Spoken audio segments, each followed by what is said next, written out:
ముఖ్యంగా తెలంగాణ ప్రాంతంలోని రైతాంగం అంతా కూడా మెట్ట సాగు చేసుకున్నటువంటి రైతులు కానీ మాగాని సాగు చేస్తున్న రైతులు కానివ్వండి, పంటలన్నీ కూడా కోసుకొని ప్రస్తుతం మే చివరి వారంలో వచ్చేటువంటి రోహిణి కార్తెలో కురిసేటువంటి వర్షాలకు తిరిగి పంటలు వేసుకునేందుకు సన్నద్ధమవుతూ ఉన్నారు.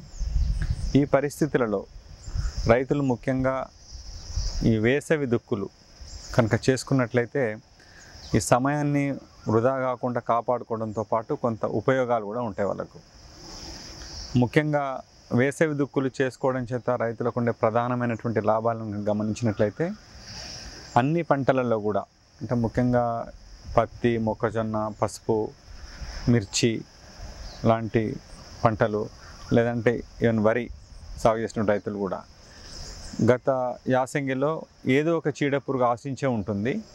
సో ముఖ్యంగా ప్రధానమైనటువంటి కొన్ని చీడపురుగులకు సంబంధించినటువంటి ప్యూపాలు నేల లోపల ఉండి ఉంటాయి.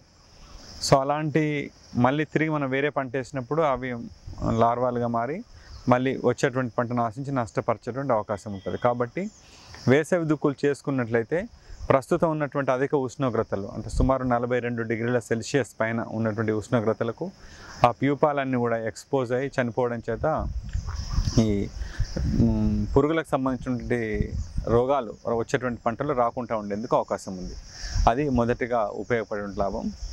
రెండవది ఏంటంటే, ముఖ్యంగా వేసవి దుక్కులు చేసుకునేటప్పుడు పెద్ద పెద్ద అంటే ఎంబీపీలో కల్టివేటర్ ఇలా కాకుండా కొంత రోటోవేటర్ తోటి మొదటగా అవకాశం ఉంటే, లేదంటే కల్టివేటర్ తోటి, అంటే వీలైనంత వరకు భూమిని చాలా ఎక్కువ లోతుగా కాకుండా ఒక 15 నుంచి 17 సెంటీమీటర్ల లోపలికి దున్నుకున్నట్లయితే, ముఖ్యంగా ఈ వేసవి కాలంలో కులిసేటువంటి తొలకరి జల్లులు దాని ద్వారా నీటి యొక్క ఇన్కుడు ఉండడం చేత మనకు కొంత భూమి పదునుగా ఉండడానికి కూడా అవకాశం ఉంటుంది. మూడోది ఏంటంటే సమయం.